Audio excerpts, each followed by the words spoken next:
Jess, welcome to the Scenic podcast. I'm so excited to have you here. Jen, thank you so much for having me. I can't wait. I love podcasting is literally my favorite thing. So true. Like I've always loved listening to podcasts forever since they were around. And I've always been like, yeah, podcasting, it's not for me. Having my own podcast, I don't know. I'm not so sure. Yeah, maybe not. Like huge imposter syndrome or whatever was going on. And sometime last year, I was like, I really should do a podcast. Because chatting with people and asking them all kind of weird stuff is kind of like my love language. So I'm like, this would totally make sense. And then I asked like my business coach, I voxed my business coach saying like, oh, you know what? I'm going to do a podcast. And she's like, yeah, I know. Okay, cool. That's awesome. And then I like voxed my like capacity, energy, I don't know, spiritual coach or however I want to call her.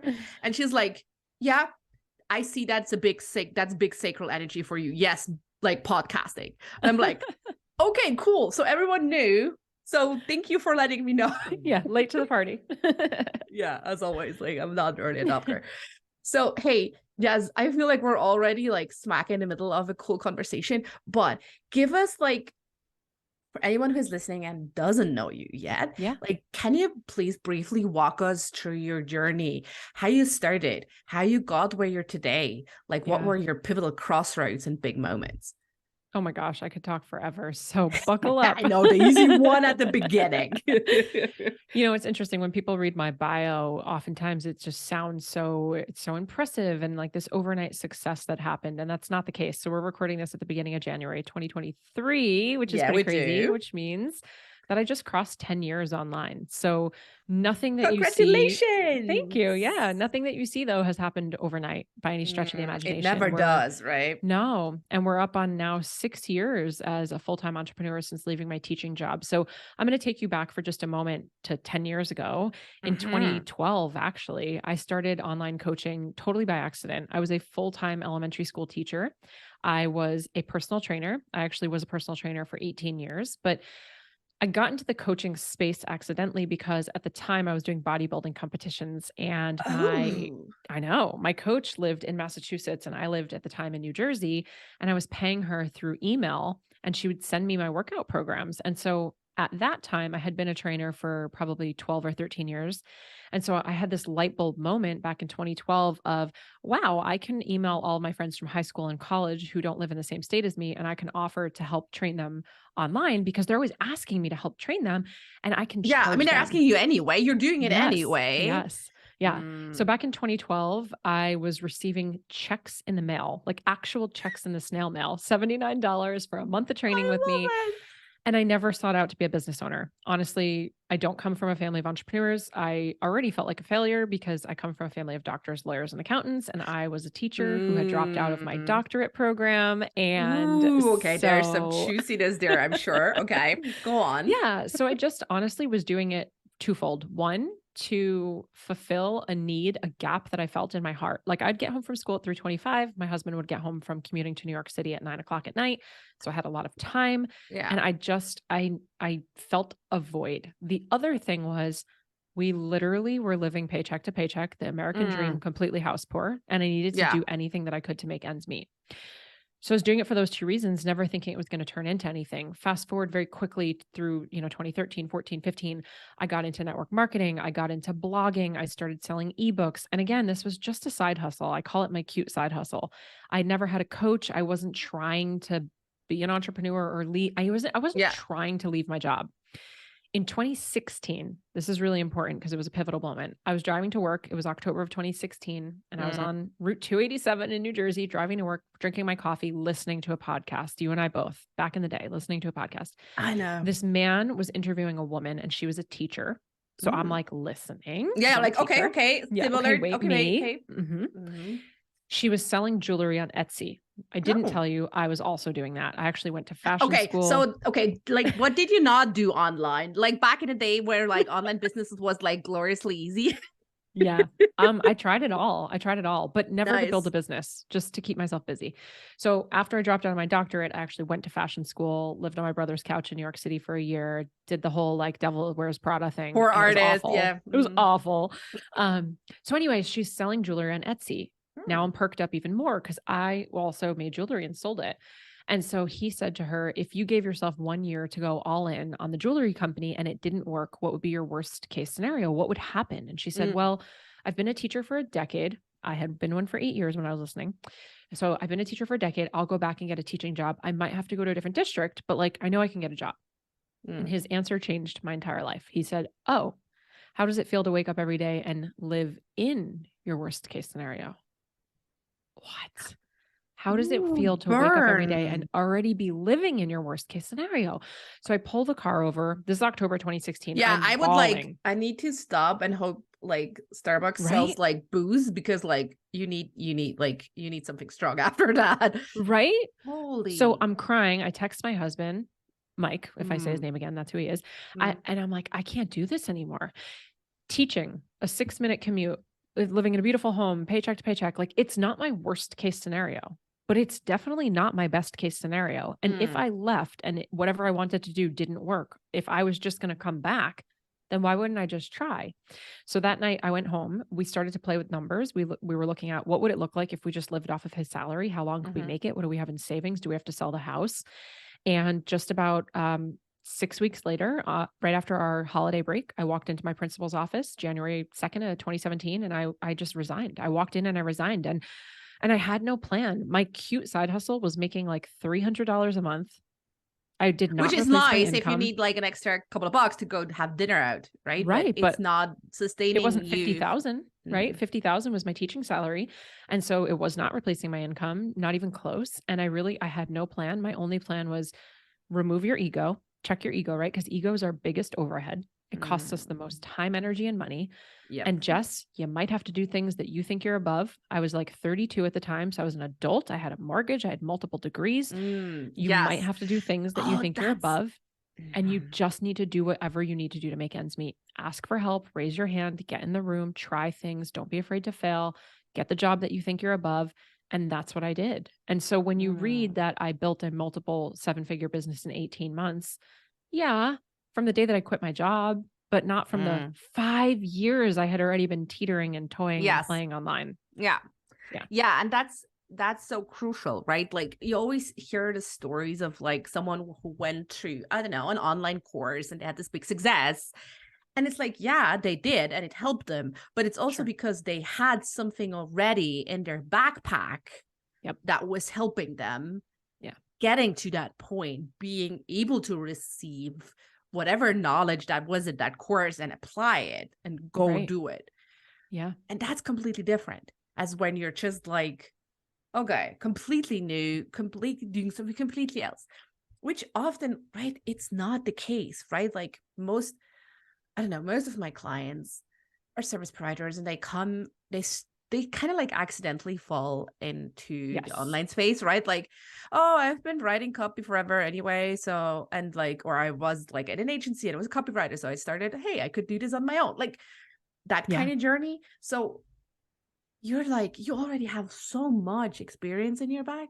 So the whole kind of like overnight success kind of like changes anyway.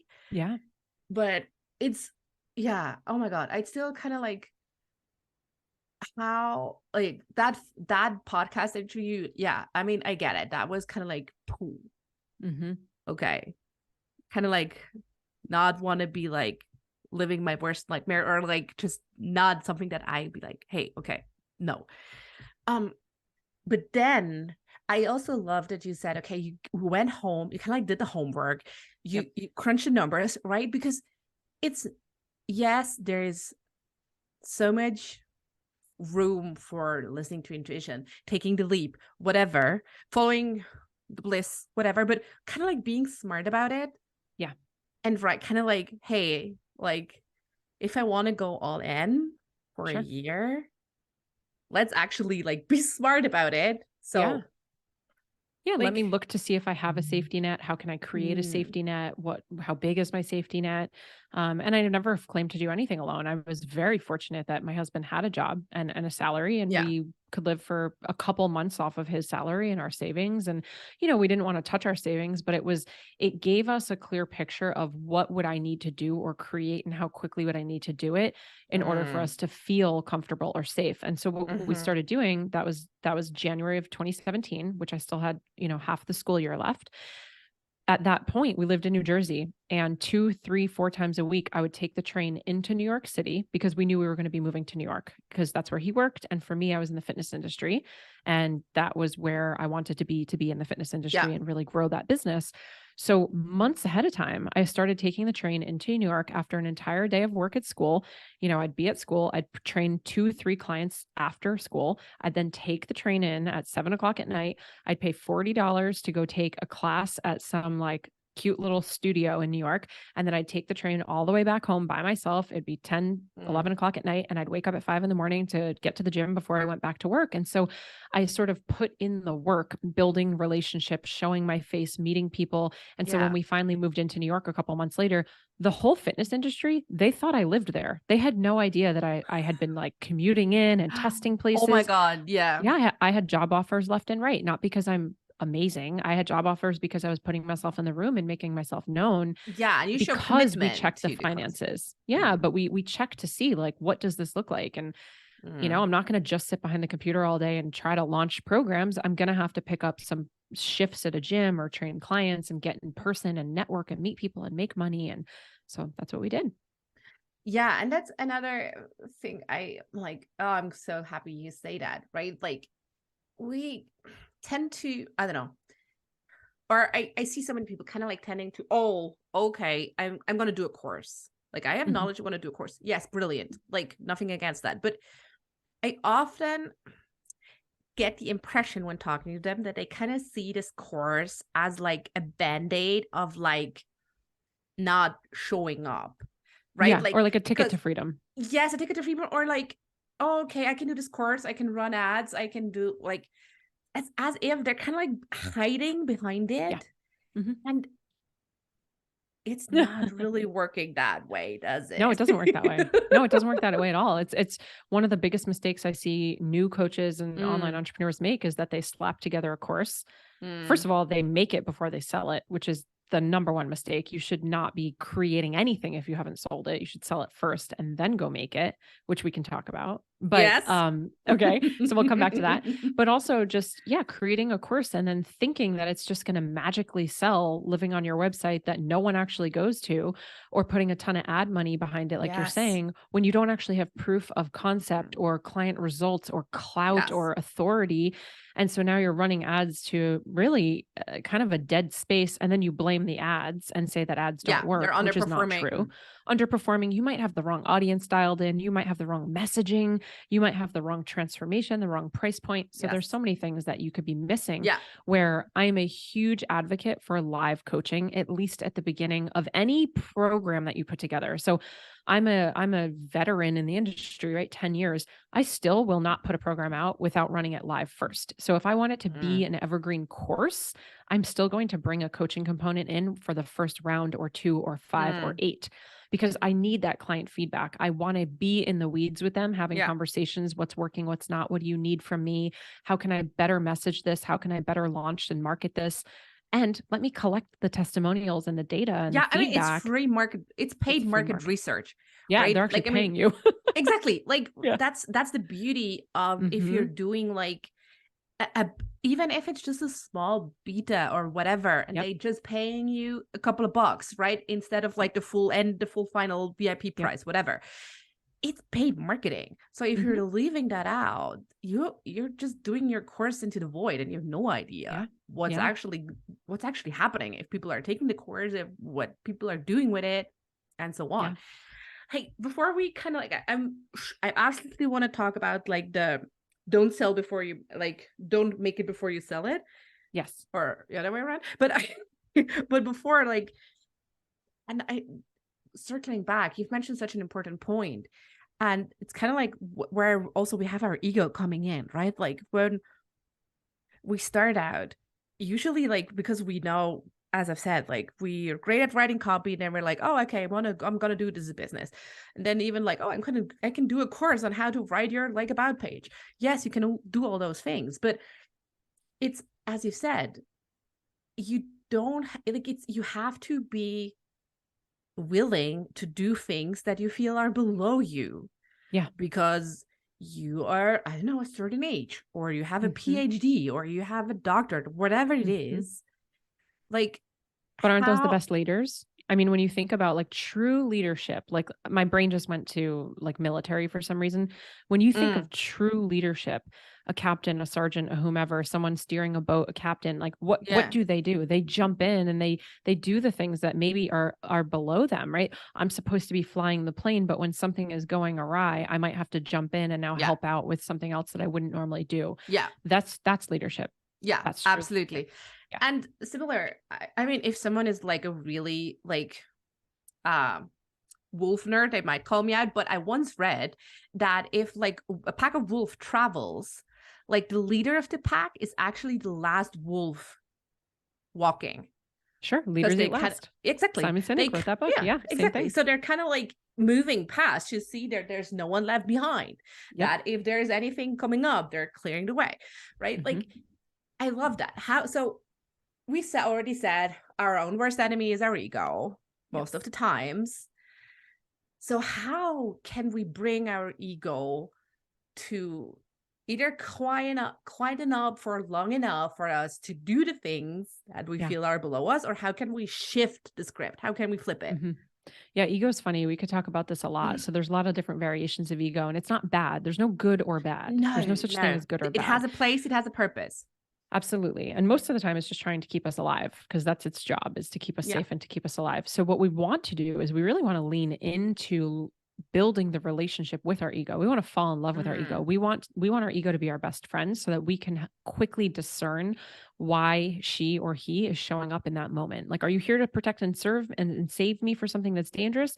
Or are you here because you think something is dangerous, but really it's not a saber-toothed tiger? It's just a new investment I'm going to make, right? yeah, Like, it's it's like, just can something you new. So discern? you say, oh, Mhm. uncertainty, but it's just Yep. new. It's not Yeah. uncertain, it's not unsafe, it's just Mhm. new. Yeah. Mm, So, an exercise that I love to really start to learn your ego and learn yourself, because it's all about self awareness, is mm, this visualization. I love analogies and metaphors. So, I visualize like a boardroom, high up in a New York City skyscraper with the mm, big table and all the glass windows. And sitting at the table, there's 6, 7, 8, 9 different seats at the boardroom. mm-hmm, And it's your inner child. It's the child mm-hmm. version of yourself. It's the older version of yourself. It's your highest self. It's your not so highest bitter self when you're not being your best self. And all the They're different resentful seats at little the bitch. table, Yeah. right? All the Yeah. different seats at the table are different versions of you. Oh, I like And this that. is your Mm, ego. This is a board meeting with your ego. So when you're coming to a place of uncertainty, of decision, of trying to listen to your own intuition, can you quiet yourself for a second? Like literally just close your eyes, take maybe 3 deep mm, breaths, walk away from the room that you're in, shut the phone off, get into a new physical environment to get yourself mm, into a calm state. Once you're in a calmed central nervous system state, and it's not about doing an hour and 20-minute meditation, it's just take a breath or two, close your eyes and envision this boardroom meeting, and then go around and simply ask all the different versions of yourself, why are you here today? What would you like to show me? What is your reason for being here? What do you want to tell me? Thank you so much for being here. I love you. I see you. I appreciate you. I'm moving on to the next version of myself. Why are you here today? What are mm, you here to show me? What do you need from me? How can I support you? Right? mm, Right. And you sort of have this conversation with all the different versions of yourself, and you can sort of quickly start to navigate your own ego and really build a partnership, like build my hands are clicking together like the little lobsters mm. from Friends, right? Like build a partnership with your ego. Not Yeah. It's not about pushing it away, resisting Well, it, or that's not going to throwing it work away. It's anyway. not going to work. You Yeah. have to listen to him or her. She's screaming or he's screaming at Hmm. you. Yeah. Yeah. Yeah. I love that visualization. It just reminded me of like, I have a similar one, but with me, we're all driving in a car. Mm. I don't know. I'm more about the scenic route of travel, so that's Yeah. probably Yeah. my approach. So it feels like it's a huge clown car and everyone is in. So I can always be like, brain, I know you like the steering wheel, but it's time to get in the back seat now because we got to let someone else drive now, Yeah. Yeah. right? To kind of really be like, hey, who is calling the shots right now? Is it brain? Is it inner child? Is it wounded child? Is it like who? and then be like, oh, interesting. Well, thank you for driving, but I think someone else can take over now. Yeah. And just be Yeah. like, really, yeah. And it doesn't need, I mean, at the beginning, when I was really new to kind of like the whole self-empowerment or self-discovery journey, I was like, oh, I got to make the time, you know, for like an hour-long meditation. And like, and at one point it was like, you know, I can wait another year to have enough time to do like a whole eat, pray, love thing, or just do, I don't know, a minute. Yep. 5 minutes, whatever is there, whatever bucket of time, and just start doing it. Just start there. Yeah. Yeah. Oh, I love this visualization. It's much more C-level boss energy. I love it. No, I like your scenic route. I'm like back in the car, listen to the podcast. Yeah, let's go to the cloud car. Are we there yet? No, oh God, honey, yes. No, not by a long shot. But that's actually also the beauty of it, right? You got to be comfortable with not being there yet. And that's what you've said, right? Like what that you feel like all the people see the online course as kind of like the quick ticket to escape. And you're like, well, be really clear what you're escaping from, and kind of like the whole, you're moving with a different energy if you're trying to escape from something, versus I'm deciding I want something better and I'm moving towards that. Yeah. But the joke's on us because the destination is in the doing. I mean, the It's only way you get ever-changing. there is when you die. So like, where are we all rushing to get there? Like, there's the end of the journey. Yes. Oh my God. I love that you said that. Yes. It's so true. That was one of my, that was actually the moment how the scenic route was born. Really? Yes. I was on a call with my coach, Emma Natter at the time. And I was like, you know, I just want to like reach that next level, like just whatever, fucking done with this shit, right? And she's like, okay, but then what next? I'm like, well, then there will be another. I don't know, there will be another layer, like the Tower of Babel. It just always be another. And then she's like, well, okay, but let's imagine for a second you reached all the staircases, you've reached everything, you're at the top of the tower. What you gonna do? And I'm like, well, honestly, I'd probably jump down because I would the fuck be bored. Yeah, exactly. And she's like, yeah. That's the point. And I'm like, shit. Then I really had to be sitting with that uncomfortableness, because I'm like, it's never done unless you're done. Yeah. But this is something that I think runners do really beautifully. So I'm not a runner. I'm not a runner at all. I'm a jogger. But I heard that analogy too. Yeah. Apparently runners do this one. Yeah. Well, because the thing is, if you've ever gone out for a walk, jog, run, and I think we all have at some point, you're like, especially if you're quote unquote not a runner, you go out and you're like, all right, Jess, I'm just going to make it to the end of the street. When I get to the end of the street, I'll allow myself to walk. And so you go and you get to the end of the street and you're like, I still have gas in the tank. I actually feel okay. Okay. I'm just going to get to the fire hydrant. And when I get to the fire hydrant, I can do 5 more minutes. Go to the tree. And so very unbreakable Kimmy Schmidt. Like I can do 10. If you can do 10 seconds, you can do another 10 seconds. Yeah. Well, and you keep moving the finish line. And so the joke is on us, because that is it. Like we're all going to continue to move the finish line. And that's beautiful. That's growth. That's evolution. That's what we want. So there's no end to the race. The end is when you're literally no longer here. Yeah. When you can enjoy the process of the next tree, the next fire hydrant, the next road sign, and realize that like, this is it. This is not a dress rehearsal. Like this is it. We're in it right now. It's not a race to the finish, and it's not a race to the fastest. It's the destination is the doing, and the doing, the journey, the unraveling, the unlearning, the relearning. Like this is it. This is the best part. Yes. This is the scenic route. We could, I mean, can we record this again? Like maybe we should just have this snippet so I can use it for advertising for the scenic route. It is the scenic route. It is the scenic route. It just is that, right? And I feel that that's also such a powerful reframe of, if whenever you're realizing you're hitting another block, maybe, I mean, first it was like maybe the 5K months, and it was a 10K months, and it was maybe the 20, 50, 100K months, whatever. We're always kind of like, oh, now I'm stuck again. Where you can use it as a reframe and be like, yeah, you're stuck now because you've leveled up. Right. And you're given another opportunity to be like, hey, how can I do this again in a way that feels fun and exciting and expansive to me, and not like I'm burning myself to the ground.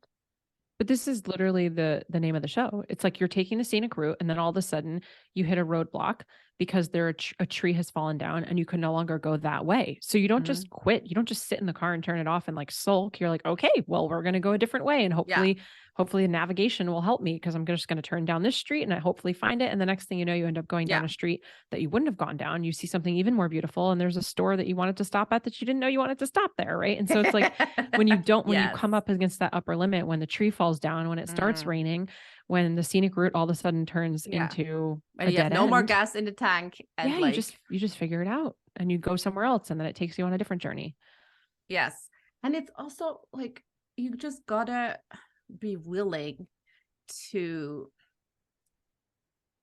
really kind of like ditch the whole blueprint, whatever idea, right? Like, and it's also not about like, there's no path in front of you. And it's not about you forging a path and you seeing the path ahead of you, right? It's just really do one step after the other and see, well, do I like this enough to keep going on? Or like, will I like it more if I change directions or not? Or what can I do to like it more? So I'll keep on going. Yeah, I love this. Ooh, yes. Also good.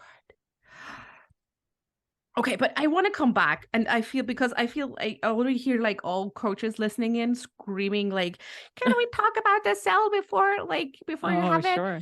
And I'm like, yes, let's switch to that before we have like a whole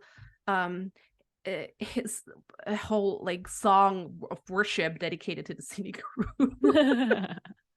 Like, I was not paid, by the way. That just came out naturally. So this idea of selling it first, disclaimer, this is what I believe, and this is what works for myself and all of my clients. So I do believe it is a complete and utter waste of time, energy, and potentially money if you create something first. Now, when I say create, I don't mean come up with an idea, and I don't mean talk about it. I mean like literally filming videos and making PDFs and playing on Canva. Glossy sales pages. Yeah, fancy sales pages, like any of that stuff. Yeah. What I believe is you should sell it first.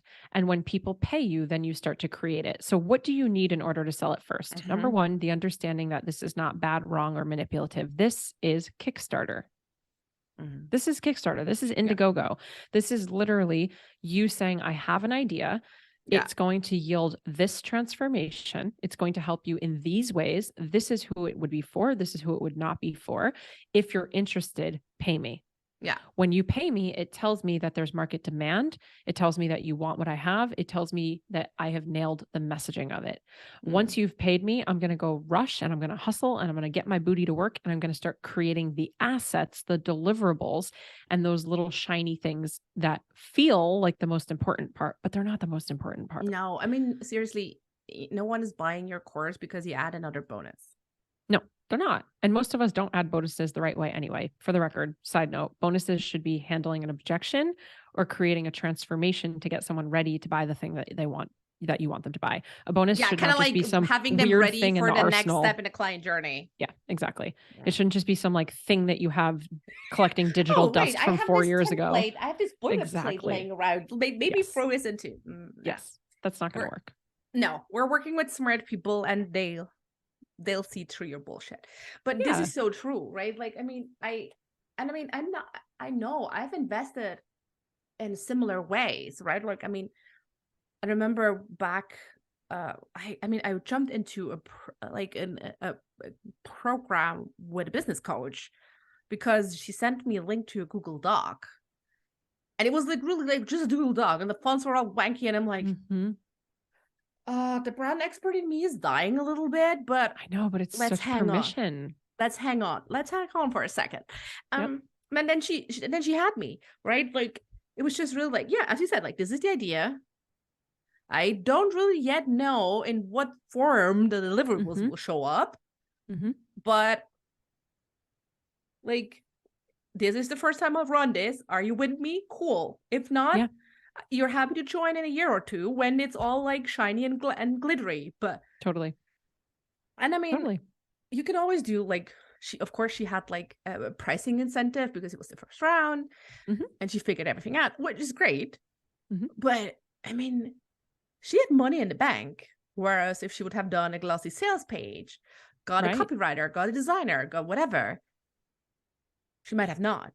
Right. You need that proof first that people want it, that you've locked in on the messaging, Mm, that they understand the transformation, and also run it a couple times, get feedback, make it better, get testimonials that you can add to your fancy sales page, like get the results from clients that you could yeah. then speak to in your marketing about the case studies of Jen came in here on A and left on Z, Mm, and I think it's really important. This is another huge mistake that a lot of coaches make is or every entrepreneur, when you are selling something, most of us are too heavily focused on the deliverables, and the deliverables are the mm, vehicle. So the vehicle is your framework, your proprietary method, your program, your course, your ebook.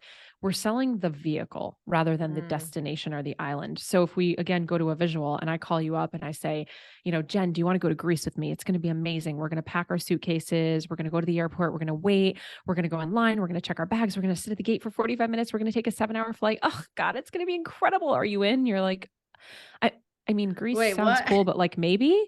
And then if I call you, I Sounds say, really Jen, stressful. right? I say, Jen, do you want to go to Greece? We're going to like hang out on the beach. We're going to go to that Scorpio's place where everyone dances on the tables. We could smash plates during sunrise. We're going to We're have all gonna wear cocktails and white because we're mocktails. super We're all going to wear fancy. white. We're going to do that cool like photo shoot with the big dresses on the white rooftops with the blue water. Are you in? You're like, Like, yeah, sold. sure. I'm already on a plane. Right, exactly. I So always what we're pay doing, fast. most of us are selling the airplane. We're selling the 12 Mm, modules, the 75 videos, the whatever, blah, blah, blah, instead of the transformation of A to Z. yes. Listen, you've been here on island A where it's raining and cold and gross, and you want to go to island B where it's freaking incredible and we're partying on the beach. Let's go to island B. Not, I can get you there with my 7-step modules, with my 52 videos, with my 14-page workbook. It's not about the vehicle, it's about the transformation. Yeah. Yes. And it just reminds me of like that quote. I have no idea who said it, but it's kind of like if you want someone to buy a ship, you have to like ignite his desire for the sea. Mm, Right? It's really like, hey, and we're moving away, and I'm so glad I see this more and more in the coaching industry or across online world. We're moving away from like pain point marketing and like triggering like, oh, you're like but more of like, hey, just imagine how cool it would be if we're in Greece together, and not mm-hmm. like, hey, you're missing out if you're not nah, nah, nah, nah. So I really love that reframe on value. And it's also kind of like, hey, how do we, if we're starting out, we have this idea of like, hey, okay, this would be really cool. How do we navigate that? How do you like suggest people go about if they have an idea, they think it's kind of Yeah. cool, they have gotten some feedback that, yeah, this is cool, but it's still a long way from, yes, this is cool, to I am actually going to buy this. Yeah. So if we're like at the very early stage, if you're listening and you're at that stage, well, what is the advice you would give people to be like, this is how you proceed in actionable terms to see if there's a market fit Yeah. for what you want to do? Yeah. So there's really 3 phases here that I teach, whether it's in your social media Mm, content, email marketing, really anything that you're doing. So the 3 different phases will break down and then I'll go down a little bit further in each. So phase 1 is to validate that your mm, offer, idea, need for it, messaging, marketing, verbiage is all spot on. The second part is the teasing of it. So you first mm. validate it, then you tease it. That creates that Hollywood hype, right? It's been 14 years Yeah. since Avatar, and now it's here, and we've had all that hype and that promotion coming Memorial Day, right? So it's like Mm. the hype. And then the third part would be promotion, of course. So in the promotion is the doors are open, come here, Okay. Yeah. 4 more days CTA, until cart closes. totally. Yeah. Mm, Apply, call, whatever. In the validation phase is where market research would fall. Market mm. research is a huge umbrella for a lot of different things. So first and foremost, it's putting content out and just seeing how your audience reacts to it. Not once. That's not valid market research.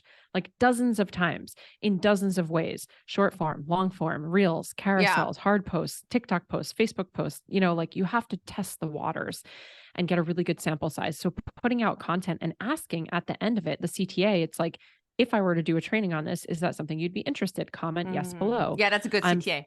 right. Like I I'm love it. thinking about putting together a free training on XYZ. Do you want to know about it when it's available? That's all you need to say. So you already got people on like a very early bird list that you can like nurture and be like, hey, this is a little treat for you. Sure. So you can do market research through your content. You can also, if you're in something like a free Facebook group and it's allowed, you can ask questions over there, not poaching clients, just asking if people are interested. More importantly, listen to what people are saying. So don't even post in the group, just read the comments. What are people posting? What are they asking for help on? Yes. What are they saying is hard? Where do they feel stuck? Use that as market research. Another place that I love that I don't think a lot of people use is Amazon. So I was like, your thunder stealer, Jess. I'm not renaming you. No, because I was just like, for my branding sales page, I read all like the branding book reviews on Amazon. Yep, that's what and we we're do. like, that's like that branding book was like because blah. And I'm like, noted. Exactly. Yeah. So Amazon book reviews Such a are good great. resource. Yes. They're great. And they can't pay. It's not like Yelp. So they're there. They're real comments from people that say, I loved this because I wish it had XYZ. I didn't like this. Yeah. It's a great place. The best place to do market research. So we've said content, we've said Facebook groups, we've said Amazon book reviews. And the best place, because there's a lot of other places, is ready, drum roll, real conversations with real people. So whether they're a client of yours or not, if they're a past client, if they're a friend, a family member, it's literally getting on the phone people, not DMs, getting on the phone with someone and actually just talking to them. Don't sell them anything. Don't try to pitch them anything. Just listen to them. You can do that in the form of a survey, Google Forms or SurveyMonkey. Get them on the phone though. Yes. That is so much more powerful. You can see people's emotion if you're on Zoom. If you're on a call, you can hear the inflection in their voice, the tremoring of how badly they desire this thing, how long they've tried by themselves. Plus, you really have how they do. You have the wording of how they talk, not how they write, which is completely different. Yes. Yeah. And you want to be writing that down. So whether you're recording it and they know that you're recording it, tell them, or you transcribe it after, or you just take notes while they're talking. It's so important. Oh, you make my social researcher heart so happy. Like, no, but seriously, like when I do like, I'm always kind of like, I do brand strategy. So yes, we talk about like client avatars and we talk about like client journeys and client pain points, whatever.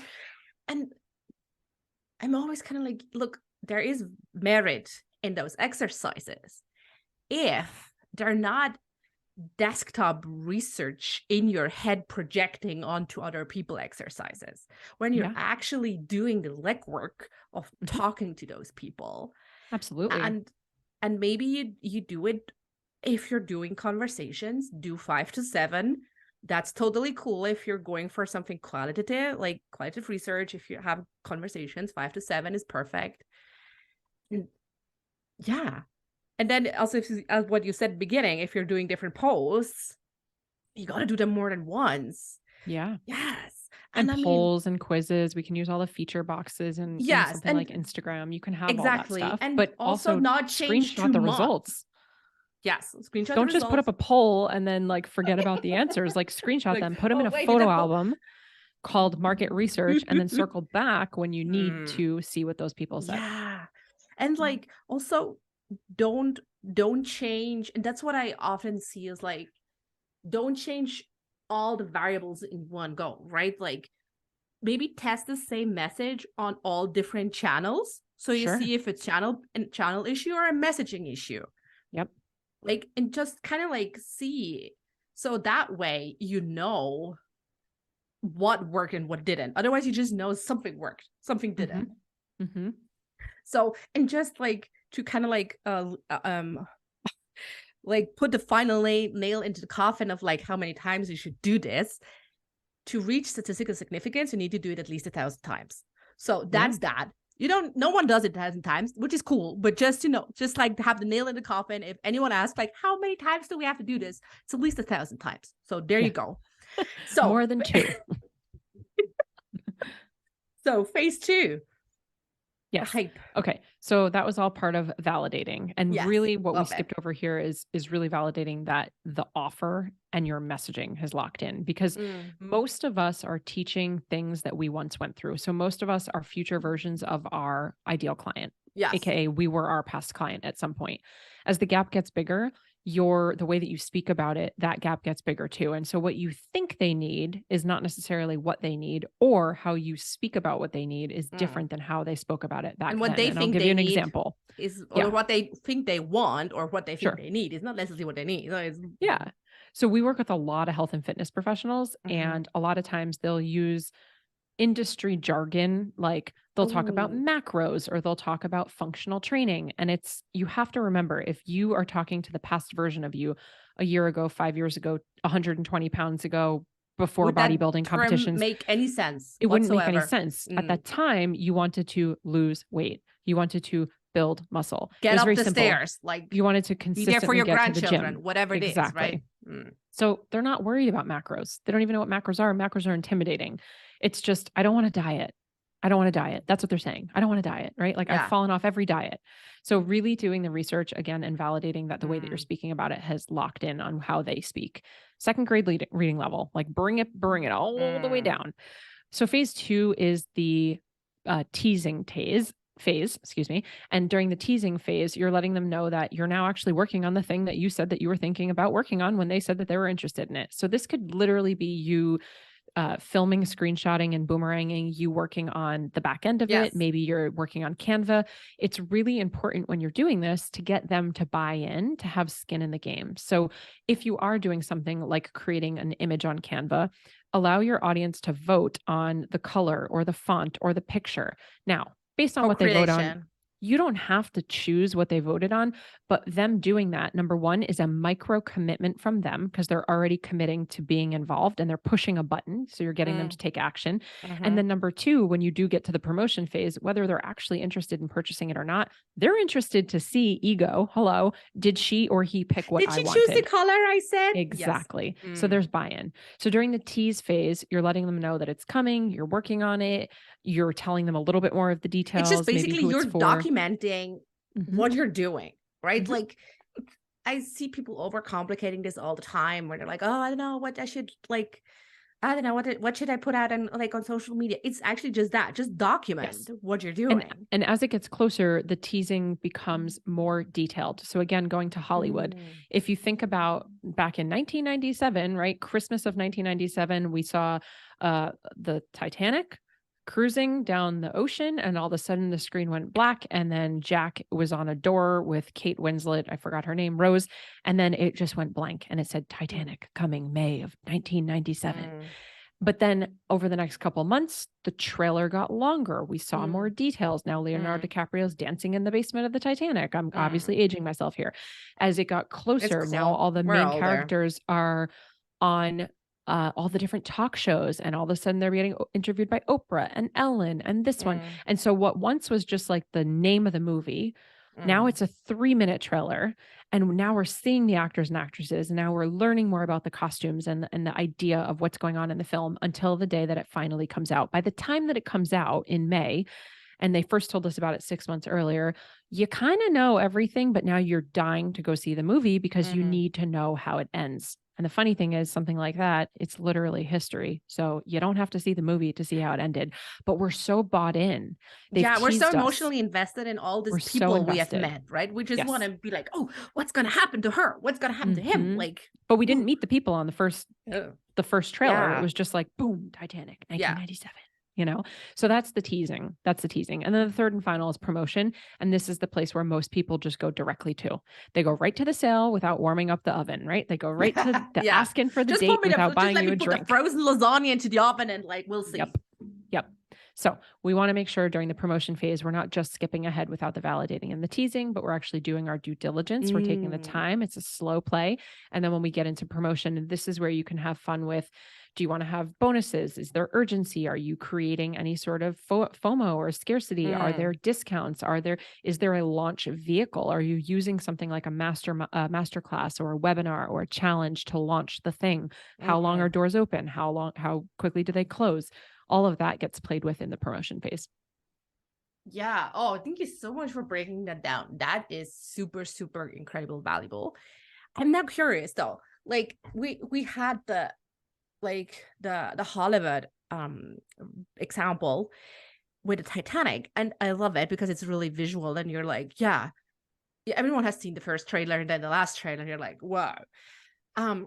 So I mean, you said it yourself, like the time frame between first and last trailer with Titanic, I don't know, 3 months, 6 months, whatever.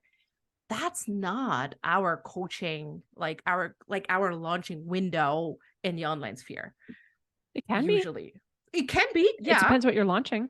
Exactly, Yeah. it can be. But what, I don't know, what is kind of like, is there a rule of thumb for how long each window should be? Oh, that's a great question. Yes, but it's relative to how much space you've given yourself. So we always start with the end in mind.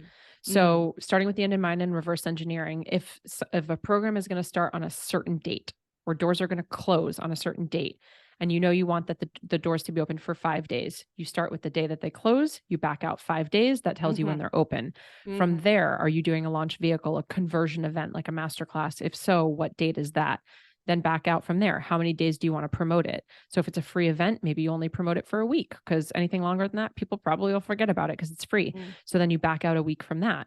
Then you continue to back yourself out, and you might give yourself, depending on where you are today, because all of a sudden you've backed out, and you're actually at last week and you're I like, should wow. have done it like last October. Exactly. Like, so now you have to just take what you have and break it down into the 3 different phases. And you might go through phases faster as you become more seasoned, as you really know your audience, as it's a similar type of product or transformation. That validation phase probably will shrink down as your programs get more clout and credibility. If they know you, you have more testimonials. People are like, oh, okay, yeah, I bought the previous course. I know everything she puts out. I'm like, it's golden. So my opinion is never rush validation, because that's the most important part. That's your messaging. Yes. But maybe the teasing can get a little bit rushed, especially if they already know, like, and trust you, or it has a lot of legs to stand on. So like our signature program, Empower, we're in our 17th round. We've been running it for 4.5 years. It's had hundreds and hundreds and hundreds and hundreds of clients. People that typically are interested in it already know about it. So I don't have to do too much teasing. Plus, I'm teasing it all the time anyway. Like every week when I'm on a coaching call, I'm teasing the program, even if I'm not in a launch. I mean, you're teasing the program while you're on a podcast. Yeah, exactly. So the validation for that is going to get shorter, because we've pretty much nailed that messaging and we know people want it. The teasing is going to get shorter. So we actually get to put a little bit more energy into the promotion, which then means we get to make our launches a little bit more robust and they're really fun. And we get to add more sales emails and more different things to it. So yeah, it just kind of depends. Would you say, is there kind of like a relation between how long it should be, like how long each phase should be in relation to investment for client side? Yeah, that's a great question. So the logical brain wants to say yes. However, I know that's not true. Here's the thing. If something is free, it probably doesn't need as much time.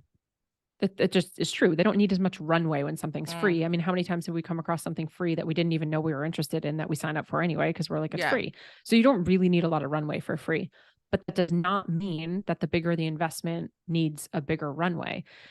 At the same time that we have our signature program, we also have a very high level elite mastermind, which is 4 times the investment. But that person, that level of entrepreneur, a 7-figure entrepreneur, are the people in our mastermind, high 6 and 7-figure entrepreneurs. They don't need a lot of runway. They just need to know that it's available for them. Yeah, so they just need to know, okay, equate. it's available. It has maybe a certain start date. Exactly. Who knows? And like they're ready to go. Yeah. It's not their first investment. They have tons of overhead. They're profitable. They know it's where they want to be. So I do think it just depends on, again, knowing your client, our avatar that we talked about. Where are they at? What are they struggling with? What do they need to overcome? What type of objection might be coming up for them? Is limiting belief and mindset stuff something that's coming up for them? Or are they like so far beyond that? They literally just need to know, what day are the calls? Okay, cool. It fits into my schedule. I'll be there. Yeah. So I think it just depends on really like who is the person that you're selling to, and then think about their journey. What did they need? It's going to be different. But free probably is less. Higher ticket is going to be a little bit more runway, but it's not always the case. Yes, it's not that. I love that. Like, we're just kind of like have that demystified. It's not always the case. It doesn't. We often think like high ticket needs more work on our part, which is yes and no, right? We have to, it might require more work on ourselves. Sure. but not necessarily more work in like, oh, I have to do, I don't know, more free webinars or Right. boot Well, it's camps or interesting. whatever. I've been in high level elite masterminds for 8 years and I've been running them as well. And like, there's no webinar. There's no Oh, master class to join my yeah, mentor's program, like no, the me actual neither. master class, the mastermind. Now his signature program that's priced like our signature program, that's a whole big launch with all these mastermind like webinars and whatever, like we do. But Mm. funny enough, the thing that's 3, 4, 5, 6 times more of an investment, there's no funnel. There's no It's like, more like kind of like a speakeasy, I feel. yeah, Like, like, hey, it's here. it's here. I know you've done another program, like we Mhm. vibed really well, like here's my mastermind. What do you feel Yep. about it? Yep. Yep. I love it. So it does get to be easy and fun. It does. Systems and structure create freedom. I love it. That's such a good word to kind of like end this podcast. I couldn't have done it better. So we have two final things. So you don't hang up now. Who's listening? Like we have two final things. You brought something with us for anyone who's listening in today. Jess, what did you bring? Oh, I have so many different things that I can gift. And I was Give wondering us what access would to the be, vault. I know, I was wondering what would be the most powerful. And I started this episode with saying how much I love doing podcasts. And this is just so much fun. So we actually have a really cool free training to help you land more speaking engagements, whether that's on physical Ooh, stages, virtual stages, or podcasts. So that way you can gain exposure fast and for free, and you get to borrow always other good. people's audiences, right? So we have a really cool free training there. But my favorite part about the free training is that we actually have pitch page templates for you. So we're teaching Ooh, you how to create sweet. a one sheet or like a pitch page. And then we're giving you templates that are all different vibes, and you can just sort of change the colors and change the font and add your own stuff in there. So I'd love to gift that to you. We can give you the link in the show notes, but Yes, it's going to be absolutely. jessglazer.com/pitch page templates. So that would be my gift. Oh, that sounds amazing. And feel free, if you're listening in, feel free to use this and send it to me. And if I'm like, yes, love it, you're going to be in the Scenic podcast next. Oh, oh my goodness. You heard it here first. Yes, you did. I So love that. where can people, like you already said, we're gonna link it. So where do you hang out online? What is like, you already had your website, jessglazer.com. Sure. Like where are you? Are you on Where am I TikTok? Are most? you on Instagram? Where you hang out the All of the most? above. We're literally everywhere. I hang out most on Instagram. My handle over there is my married name. So it's a little different. It's I am Jessica DeRose. So that's where I hang the most. Come say hi, DM me, voice memo me there. Same thing on TikTok, Instagram, Facebook, Love it. all the places, YouTube. But definitely come listen to our podcast. We do 2 episodes a week. We have lots of business strategies, some mindset stuff, lots of guests. So Digital Business Evolution is our podcast and our YouTube. But come say hi. Yay. Yes, everyone, please do. So before I let you go, Jess, I also have one final question. What book are you currently reading? Ooh, gosh, I'm actually reading a few. I'm a huge book Yeah, nerd. that's my staple there. Like You're reading all of them at the same time? well, not all 6 of them, but 4 of them. Wow. Yeah, I'm maybe weird that way, but Wow, the good for last you. one I started was the Book of Lymph. Oh, I don't know that. Oh, it's actually I've just started, and it's showing you like how to do self massages to kind of like Neat. improve your lymph system and like all those things. Very cool. I'm like, Yeah, so I'm currently reading 2 books. One is I'm rereading it. It's called Ask by Ryan Levesque. oh yes, good one. Very good book. And then I'm also reading, it's right here because I'm actually interviewing her on my podcast in just a minute, but Wealth Codes by Candy Valentino. Ooh, Or I'm sorry, Wealth Habits by Candy Valentino, yeah. which is a really great book. And I just committed this year, as it's the first couple days of the year, I am committed to, while I have no issue reading 30 to 50 books a year, I'm committed to 10 of them being fiction. I don't know the last time I read a fiction book. So Yeah, I'm very excited. one of them is a fiction book. So one of them Yeah, is. I'm Yeah. very excited to do that. My girlfriends and I have kind of committed to hold each other good. accountable. Yeah. Yes, that's so important, right? Like I feel we're always reading so much business books that we're kind of like, when did you actually just like read like a novel or poetry? Mhm. Just something for like just something Yeah. else. Yeah. I Fun and love that. creative. Yes, I love that. Hey, Jess, it was such a pleasure talking to you. Thank you so much for joining the Scenic podcast, for like dishing out all your truth and knowledge bombs. Thank you so much. Thank you so much for having me. It was such a pleasure.